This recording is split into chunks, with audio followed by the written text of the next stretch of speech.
right, so we are going to start Unit 2 right now, which is all about linear functions and inequalities. Objective 1 is all about finding the slope, the intercepts, and then deciding if that slope or intercepts are reasonable. Learning Target 1 is just about the slopes, and that's what we're going to talk about right now. So right now, make sure you have these blue notes in front of you and a pencil ready, and then we can begin. Pause the video right now if you don't, so that way you can get ready. Okay, so you should have these blue notes in front of you and a pen or pencil ready to go.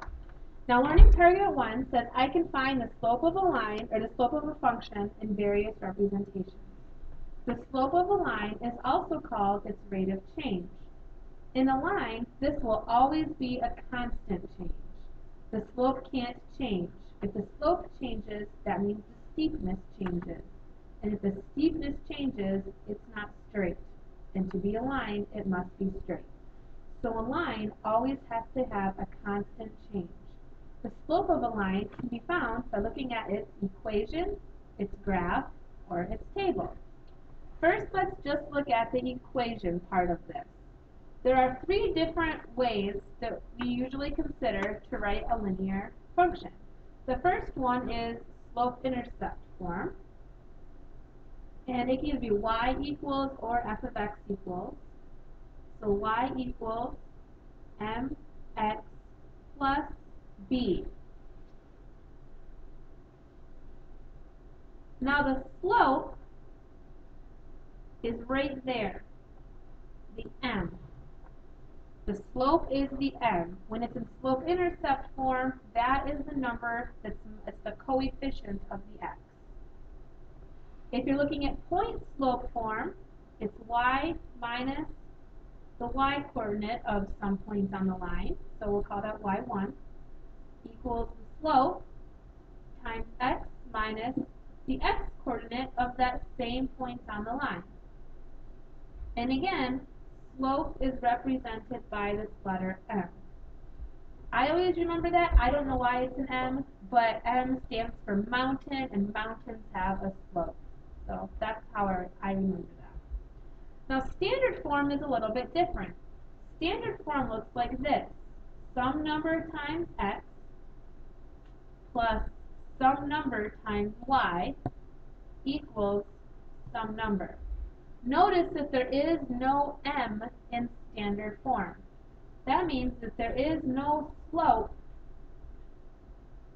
when you look at the equation in standard form. In order to find the slope in this, you would need to rearrange it to look like one of these other forms, probably this one, to see what slope would be. You'd have to get this y all by itself.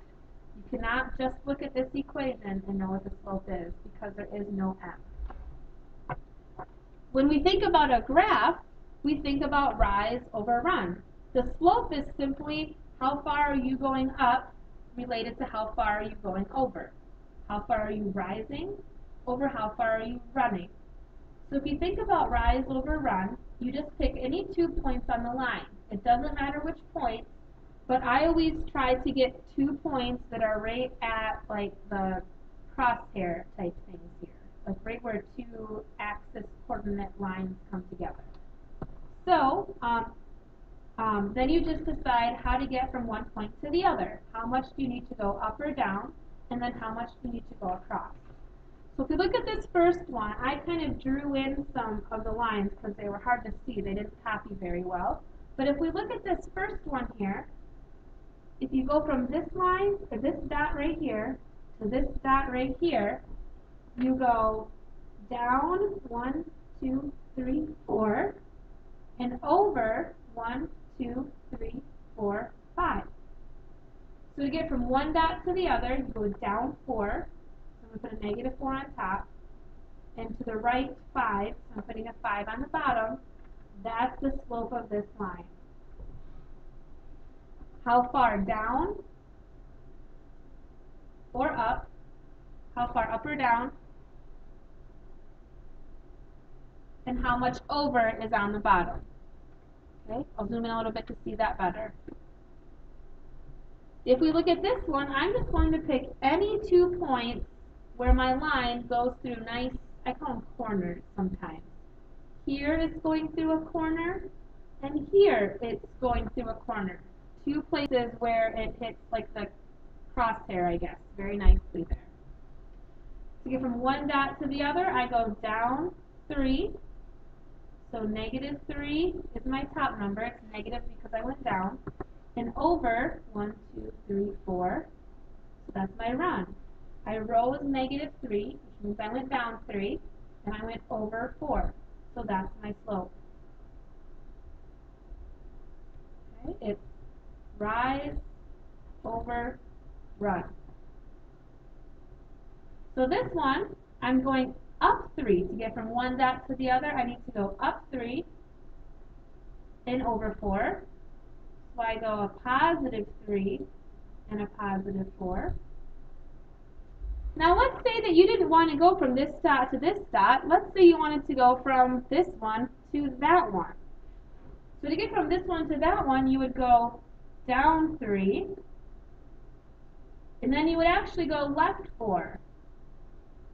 So I put a -4 down there. But these are really the same thing because the negatives would just cancel out. So you could write the slope either way. If you go from the first to the second dot, it would be +3 over +4. If you go from the second one to the first one, it would be -3 and then a -4 because you're going down and then left. But they really are equal. If you look at this last graph, I'm going to pick, I'll say this dot and that dot. You can pick any 2 dots. I just picked these 2, and to get from one to the other, I go up 2, and then I go over 1. So that's my slope. Or 2 over 1 is really just 2, so I could just write 2. Now the third representation is a table. When I'm looking at a table, just like here, we're looking at the change in y over the change in x. Same thing down here. I find my change in y, and I put it over my change in x. So to get from 6 to 0, I'm subtracting 6. That's the difference there. I'm going down 6. To get from 0 to -6, I'm going down 6 more. To get from -6 to -12, I'm going down 6 more. Now over here, I'm finding the change in x. So to get from -3 to 0, I'm going up 3. To get from 0 to 3, I'm moving up 3. And from 3 to 6, I'm adding 3 more. Now my slope is the change in y over the change in x. So I'm going to put change in y on top. That's like how much I'm rising. Change in x on the bottom, that's how much I'm going across on the graph. So my change in y is -6. My change in x is a 3, which can simplify to -2 over 1 or just -2. So the slope here is -2. Let's try again with this one. So my change in y, I'm adding 0.5 each time.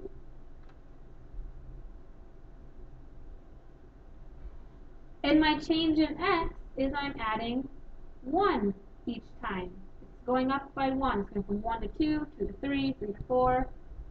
So my slope is my change in y, 0.5, over my change in x, which is 1, which really is just 0.5, or I could write 1/2 if I wanted to write it as a fraction.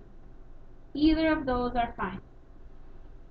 On this table, I accidentally wrote the same table twice, so we are going to scribble out these and make it -1, 0, 1, 2. So my change in y is I'm going down 6 each time. I'm subtracting 6 to get to the next y value. And my change in x is I'm adding 1 each time. So my slope is going to be my change in y over my change in x, which is negative 6. Because negative 6 is just negative 6 over 1. Over here, to get from negative 11 to negative 7, I have to add 4. Add 4 again, and add 4 again. To get from negative 6 to negative 4, I need to add 2. Negative 4 to negative 2, I'm adding 2, and I'm adding 2 more. So my change in y over my change in x is 4 over 2, which reduces to 2. So that is how you find the slope in an equation. You look for the m. In a graph, you do rise over run between two points. How do you get from one point to the next? And a table. You find the change in y and put it over the change in x.